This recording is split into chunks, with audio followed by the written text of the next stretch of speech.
Hi, this is Sanemon with another video review. Today we're going to be talking about the movie Frozen. Well, this review isn't going to have a script. I find that I can sort of respond to something a bit more first-hand without having to go and write everything down and then recite it. Not to mention that last video, I was looking at the screen a lot to re-reference it.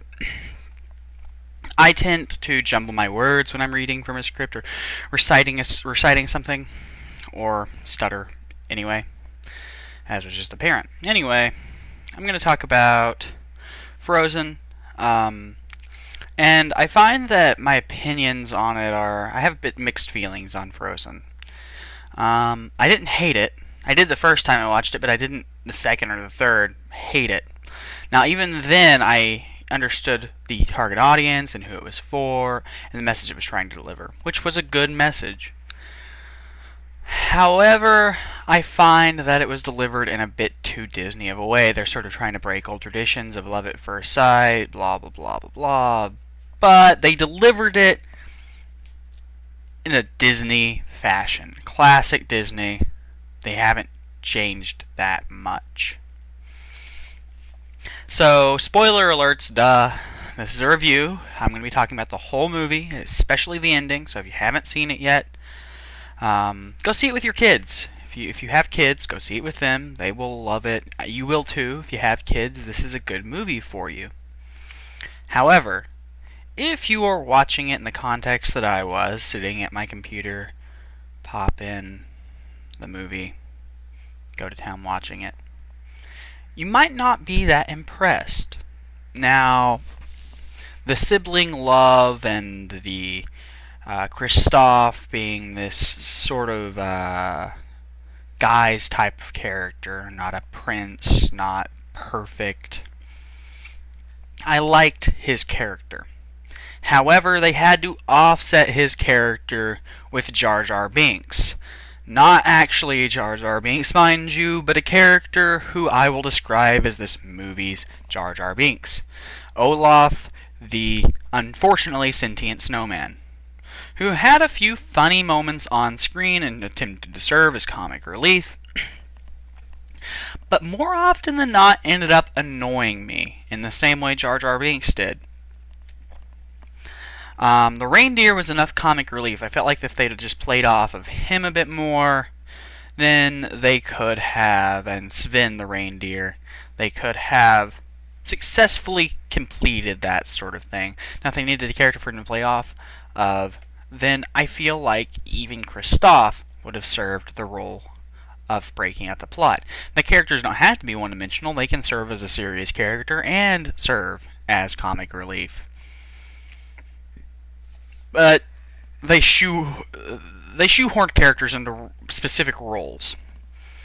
Hans, his reveal was not surprising to me. It wasn't. I know a lot of people said that it was, oh, there's this great sort of like twist, and it wasn't. Once they showed how likable Kristoff was, and Kristoff having more screen time than Hans, it makes the viewer not want to see Kristoff have his heart broken. And knowing Disney film, I know that the audience always gets what they want. You're served to me, what would have been a bigger twist is Kristoff has to leave heartbroken. He lives in misery for a time, and Hans gets the girl, and she really does love him. That would have been a twist to me. Or Kristoff goes back for her, only to find that the sister was. Sorry for my language for those of you who are watching. Hopefully you're watching this to figure out if you want to watch it with your kids, but to find out if she was in fact crazy. And then her sister was, and was, because she didn't really seem to show that much remorse. She saw her, strike her sister down, proceeded to not make any attempt to help her, and then acted surprised, right, that she was going to die.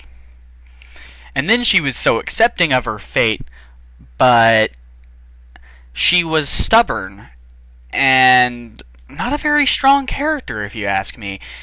She did almost kill her sister, and for no reason. And so her as a character seems to be a bit flawed. A lot flawed. I don't mind flaws. However, Kristoff goes back to find that Hans was trying to save her, and was legitimately concerned about the evil Ice Queen, who was very remorseless at points, finds her, lets her know, kills her, and the snow melts. Sorry, that's not how Disney does things, I understand, which is why I'm accepting of this as a kids' movie. However, I could have accepted everything else and still came away with a big smile on my face because, granted, the visuals were really, really good, and the characters, for the most part, likable, and even the Hans reveal was okay. But what got me salty more than anything was the fact that they could not go more than 5 minutes without a 20-minute song. And they were take you wonder by wonder, over, sideways, and under, on a magic carpet ride, a whole new world, a new fantastic point of view. No one to tell us no, or where to go, or say where weren't good, they weren't revealing about the characters, and the way Disney does musicals is that no one seems to realize. It's more like an internal monologue that's projected at the screen, like a chorus. But they were bad. Except the one that everyone's talking about was aight. It was alright. But it wasn't brilliant. It wasn't a part where I said, okay, I take the musicals. Because I didn't want them. I know it's Disney, I know I'm going to get the musical, regardless of whether I want it or not.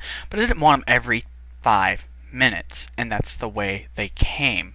In rapid fire, rapid succession. What was the point? What was the point of having so much time spent talking about things the characters had already shown were wrong with them? It just doesn't make any sense. If you're trying to get an emotion across, get it across with the character. I don't think that children are too stupid to see when something is wrong with the character.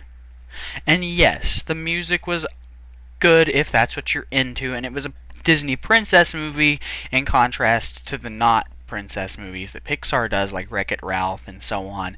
So it did have that. But girls aren't stupid either. They are just as smart as boys. Wreck-It Ralph, which was Pixar, which was arguably a more teen-targeted movie. But still, the whole love thing, I think that it goes off in that area too. Didn't have any need for a song. I didn't think Frozen needed a musical element that much. And even if it had it, didn't need so much of it. The visuals were great. The characters were generally likable. The animation quality was buttery. It was very in contrast to Pixar animation. The characters' 3D animation looked very, very realistic, and yet still still cartoony, but realistic to the point where the proportions were more correct. So all in all, I think it's a good thing. I think the movie was generally good. But the musical and the reveal and Olaf. Those were the things that I could have done without. If you eschew those things, it's a fantastic, wonderful movie. With those things, I think it's about average. It's about average. It's a decent animated movie. If you want to watch it, if you like the Disney princess movies, you're gonna like this movie, especially if you always thought the love at first sight thing was corny, which if you didn't, you're not a realist. So that's it. That's my review. If you liked it, feel free to rate, comment, favorite, and subscribe.